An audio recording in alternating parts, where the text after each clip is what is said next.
Today, I'm making the lamb vindaloo for my new book, The Curry Guy Slow Cooker. This is a curry house inspired vindaloo, really good. Let's get started. Slow cooker lamb vindaloo could not be easier. I've got all my ingredients ready to go. That makes it even easier. So make sure you get everything put together before you start. All the ingredients are listed below in the description, no matter where you happen to be watching this video. So we're gonna get started now by just adding a couple tablespoons of oil. This is just rapeseed oil. You could also use ghee, whatever you want to use. We're gonna be frying off the meat first. So I got some lamb here, and I'm just gonna add this to the slow cooker to sear. You only want to do this in one layer so that it all fries very nicely and just sears.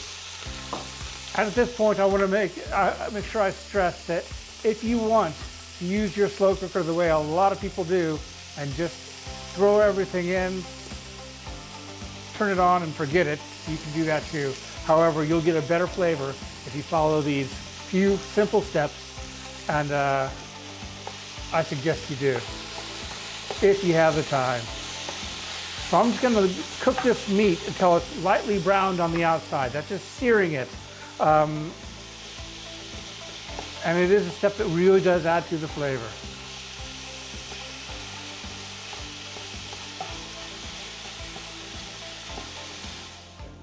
And there we go. So with this lamb nicely seared, I'm just gonna remove it from the slow cooker.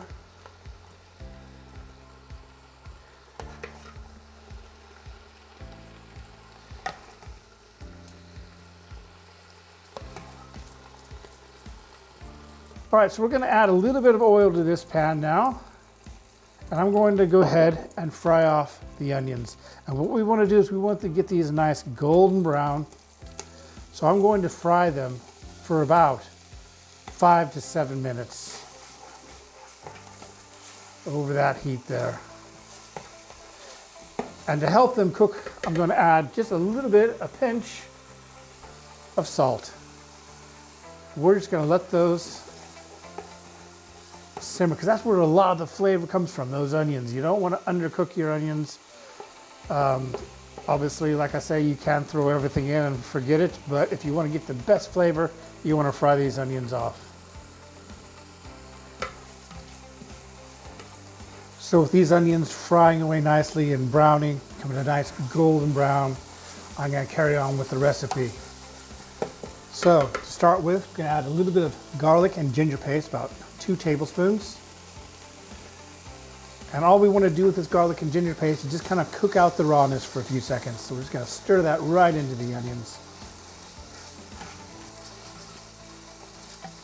Just like that. Then I'll tell you a little bit about the chilies I've got here that are going into it. Now, vindaloos are known for being spicy, and I'm making mine spicy. But you can adjust this to taste. So I added quite a lot of chili powder. I also added a couple different chilies. So I've got about 2 or 3, I think I used 3 this case. 3 of these habanero chilies, look like this. And also some kind of roughly chopped finger chilies, which will just melt into the sauce when it's cooked for a while. So we're just gonna add those and these habaneros.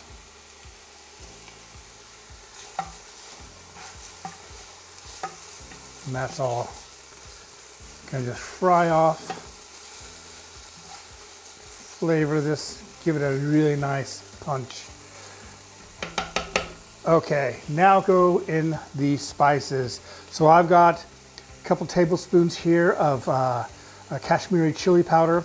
I've got some turmeric, some coriander, and some cumin, and a bit of mixed powder. You could use a curry powder, but this is a curry house style mixed powder. We're gonna just throw that all in as well. There we are. And as I do that, it's going to start looking a bit dry. We'll give them a little bit of a toast, but we don't want to leave them in there too long because they will start to burn with spices. So we're going to go ahead now and add this these chopped tomatoes. And that's just gonna get stirred right in to help make the sauce. And also about 200 milliliters or so of water. Now this is where people go wrong when they're slow cooking. They think that it doesn't look right because it's just it's too thick. When you add this lamb back into the curry and all these ingredients, they're going to release moisture, and also in the way it's cooked in this closed with the lid on, it all stays in the pot, so you don't want to add too much or else it will become too runny. This is going to be absolutely perfect, and you'll see it as soon as after I've cooked it for 4 hours, just how nice it looks. I'm going to add now just a little bit of sugar. Some people like a lot of sugar. I just add a little bit to balance it out, so about a teaspoon or so. But you could always add more if you like. Vindaloos have a nice balanced flavor, so they have sweetness from sugar. They often use tamarind. Today I'm going to be using some vinegar, so that gives it a nice tart flavor. And the spiciness and the savoriness from salt, they all work so well together. I'm just going to add this little bit more water, and with that, you could actually, in fact, I'm just going to go ahead and do this. If you wanted to make this a curry house style, make it really look curry house style, you take this out and you blend it. But I'm going to be cooking this for 4 hours anyway. So I'm just going to go ahead and leave it just as it is here in the slow cooker, because I think it really doesn't need to be blended. But if you really want that curry house smooth sauce, then blender's the way to go. You just blend it until smooth and you'll be happy. However, I still want to get this out because I got some spices to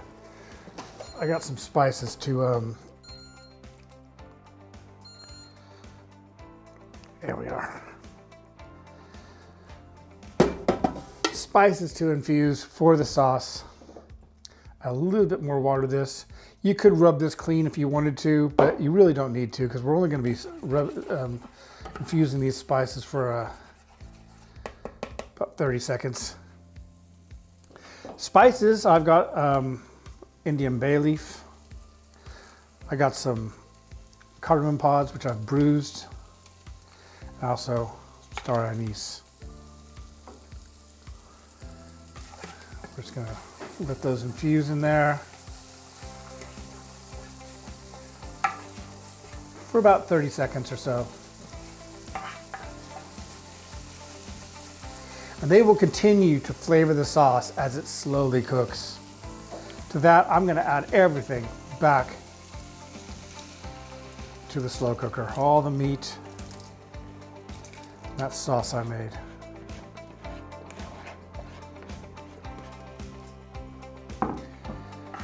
We'll just stir that all in.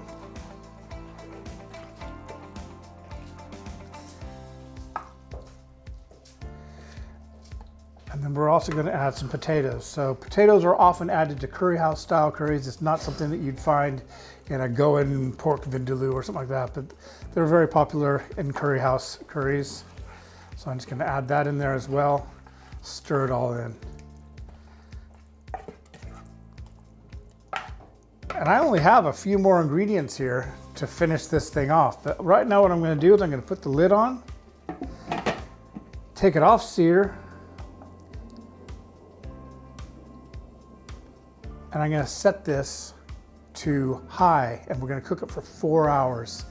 If you have more time and you maybe you're going to work or something like that, and you want to come back and have a beautiful curry when you get home, you could set it to low for about 6 to 8 hours, and that will give you really nicely tender meat. I mean, the depth of flavor you're going to get from this sauce is incredible by letting it slowly cook like this. So where with a curry house style curry, you're scraping in all the caramelization from around the pan that gives it flavor, you're not going to get that with a slow cooker, but what you are going to get is that amazing depth of flavor from simmering all these ingredients together for a good 4 to 8 hours. So we'll come back in 4 hours and see how it looks. The time has come. This has been cooking for 4 hours on high. Look at that. The sauce is just clinging to the meat. I got a little bit of vinegar here. I'm gonna add about 2 tablespoons of vinegar. Add some kasuri methi.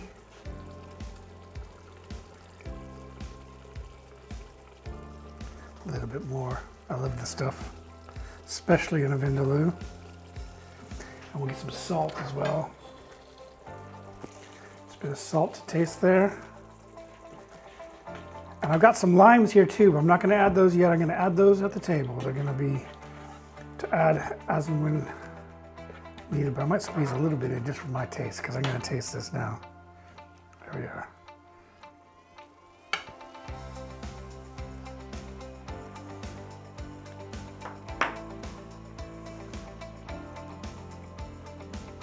That's what a vindaloo should be like.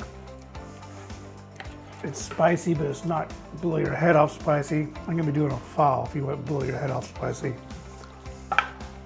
This is just really nice. The heat lingers. You get a nice punch from it. The flavors though, you can taste all the different flavors that go into it, so they're not lost from the heat. This is one you gotta try. Let's see what it looks like served up. Curry house inspired lamb vindaloo, but cooked in a slow cooker. You are gonna love the depth of flavor that you get from this one. Give it a try soon. It's so good.